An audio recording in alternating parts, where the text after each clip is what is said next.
Hi friends, welcome back to Vismith vision.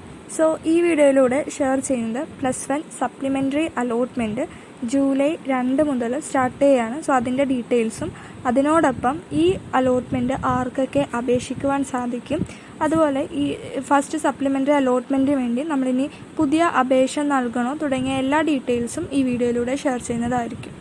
So +1 പ്രവേശനത്തിൻ്റെ ആദ്യ supplementary allotment അതായത് ചൊവ്വാഴ്ച വരുന്ന 2-ാം തീയതി തുടങ്ങുമെന്നാണ് അറിയുവാൻ സാധിച്ചിരിക്കുന്നത്. സോ ആദ്യം തന്നെ ഇപ്പോൾ നിലവിൽ പ്രവേശനം നേടിയ സ്കൂളുകളിലും ഇനി ബാക്കി ഏതൊക്കെ സ്കൂളിൽ ഏതൊക്കെ കോമ്പിനേഷനിലൊക്കെയാണ് സീറ്റ് ഒഴിവുകളുടെ വിവരങ്ങളെല്ലാം നിങ്ങളുടെ വെബ്സൈറ്റിൽ ഇനി ഒരു വേക്കൻസി ലിസ്റ്റ് പ്രസിദ്ധീകരിക്കുന്നതായിരിക്കും. ആൻഡ് ഈ സ്പോർട്സ് കമ്മ്യൂണിറ്റി മാനേജ്മെൻറ്റ് കോട്ടയിലേക്ക് പ്രവേശനം തിങ്കളാഴ്ച അതായത് ജൂലൈ 1 പൂർത്തിയാക്കുന്നതായിരിക്കും. സോ ഈ വിഭാഗങ്ങളിൽ മിച്ചമുള്ള സീറ്റുകൾ വേക്കൻ്റ് ആയിട്ടുള്ള സീറ്റുകളൊക്കെ മെറിറ്റ് സീറ്റായിട്ടായിരിക്കും ഇനി അടുത്ത അലോട്ട്മെൻറ്റ് വരാൻ നേരത്തെ അതായത് സപ്ലിമെൻ്ററി അലോട്ട്മെൻറ്റിന് വേണ്ടി കൺവേർട്ട് ചെയ്യുന്നത്. ഇപ്പോൾ ഈ sports quota, community quota, management കോട്ട തുടങ്ങിയ പ്രവേശനം നേടിയിട്ട് വേക്കൻ്റായ സീറ്റുകളും അതുപോലെ തന്നെ 3rd അലോട്ട്മെൻറ്റ് കഴിഞ്ഞപ്പോൾ ഇനി എത്രയൊക്കെ സീറ്റുകൾ വേക്കൻ്റുള്ള സീറ്റുകളെല്ലാം പരിഗണിച്ചിട്ടായിരിക്കും പുതിയ വേക്കൻസി ലിസ്റ്റ് സപ്ലിമെൻ്ററി അലോട്ട്മെൻറ്റ് വേണ്ടി പബ്ലിഷ് ചെയ്യുന്നത്. അതുപോലെ തന്നെ ഈ വർഷത്തെ +1 പ്രവേശന നടപടികളെല്ലാം ജൂലൈ 31 തീയതിക്കകം അവസാനിക്കും എന്നാണ് അറിയുവാൻ സാധിച്ചിരിക്കുന്നത്. അപ്പോൾ ഈ സപ്ലിമെൻ്ററി അലോട്ട്മെൻറ്റ് ഒരു 2-ാം തീയതി മുതൽ ഒരു 5-ാം തീയതി വരെ നിങ്ങൾക്ക് അതിൻ്റെ അപേക്ഷ സമർപ്പിക്കേണ്ട ഒരു തീയതി ഉണ്ടാകും.